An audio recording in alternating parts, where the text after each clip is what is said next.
आत्मा उस परमपिता परमात्मा का स्वरूप है। और मन तो चंचल है, मन में तो पता नहीं क्या क्या विचार आते रहते हैं। मन बहुत भागता है। अभी आप देखें आत्मा का क्या कार्य है। देखिए, आप कोई सत्कर्म करें, कोई पुण्य कार्य करें, किसी गरीब को भोजन कराएं, तो आपके अंतर आत्मा बड़ी संतुष्ट होती है कि आज मैंने किसी को भोजन कराया।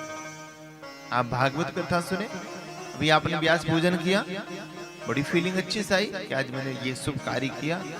तो जब हम सत्कर्म करते हैं तो आत्मा प्रसन्न होती है। जब हम किसी का छीना झपटी करते हैं, चोरी बेईमानी करते हैं, तो हमारी अंतरात्मा रोती है, क्योंकि भगवान का स्वरूप है। और मन क्या है? मन अनैतिक वस्तुओं पर भी भागता है। वो तो भगवान की बड़ी कृपा है कि सामने वाले के मन में क्या चल रहा है उसको हम नहीं जान पाते। अन्यथा व्यक्ति लज्जित होकर के मुंह न दिखा, क्योंकि मन में पता नहीं क्या क्या भाव चलते रहे। कि मेरा मन बड़ा चंचल है, कैसे तेरा भजन करूं, जितना इसे समझाऊं उतना ही मचल जा। तो मन भागता रहता है। मन को संयमित करने के लिए इच्छाओं को आप नहीं मार सकते, हाँ कंट्रोल किया जा सकता है। अब कोई कहे कि हमको क्रोध ही नहीं आता, ये अपवाद है। क्रोध सभी को आता है, लेकिन मर्यादा में क्रोध आना चाहिए। कोई कहते मेरे अंदर लोभ ही नहीं है, अरे लोभ नहीं होगा तो जीवन समाप्त हो जाएगा। जब तक जीव के अंदर लाभ का लोभ नहीं होता तब तक कोई कार्य नहीं करता। अगर ये राम कथा भी हो रही ना, तो इसमें भी यजमान के मन में भक्ति का लोभ होगा, भगवान के शरणागति का लोभ होगा, पुण्य कार्य का लोभ होगा। बिना लोभ के कोई कार्य नहीं होता। लोभ होना चाहिए, लेकिन वो सकारात्मक हो और एक मर्यादा का अंतर हो। ऐसा लोभ नहीं कि जो है तुम सामने वाले का जीना बेकार कर दो।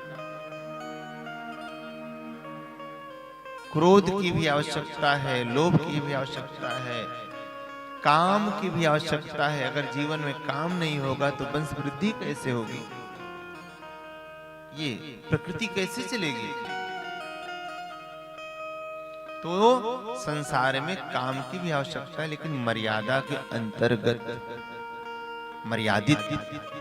प्रकृति में जो कुछ परमात्मा ने बनाया है ना, सबका कोई न कोई रीजन है, कोई न कोई लाभ है।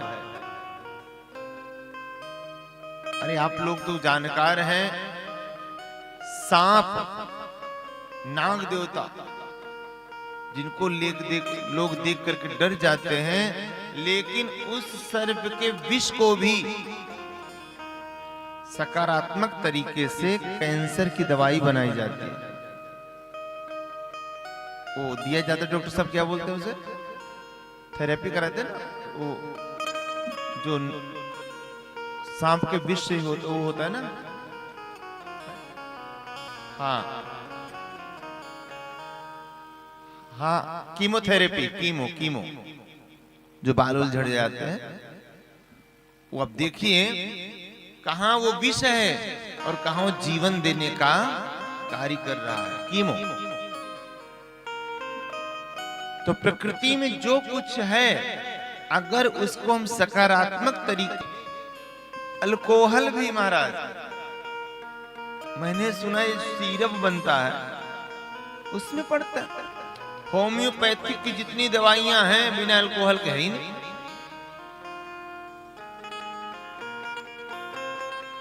मतलब संसार में जो विषम वस्तु है, जिसका हमसे कुछ लेना देना नहीं, लेकिन उसको भी हम एक मर्यादा के अंतर्गत उससे सकारात्मक लाभ ले सकते हैं। अब जो कीमो है, विष है, एक मर्यादा के अंदर ले रहे तो जीवन दे रहा है, और वही विष जो है अनाप शनाप ले लो बिना चिकित्सक के अनुसार, वही जी का जंजाल, व्यक्ति मृत्यु को प्राप्त होता है। इसीलिए कहा कि हमारे जीवन में सबका उपयोग बराबर है, लेकिन उसके लिए हमें एक मर्यादा के अंतर्गत उसके सामने पेश आना है। इस गोस्वामी जी ने सबको प्रणाम किया कि बंदौ संत असज्जन चरना, दुख प्रद उभय बीच कछु हरना। सिया राममय सब जग जानी, अकरहु प्रणाम जोरी जुग पानी। महाराज, मेरा सारा संसार परमात्मा में है, सबको हम सभी प्रणाम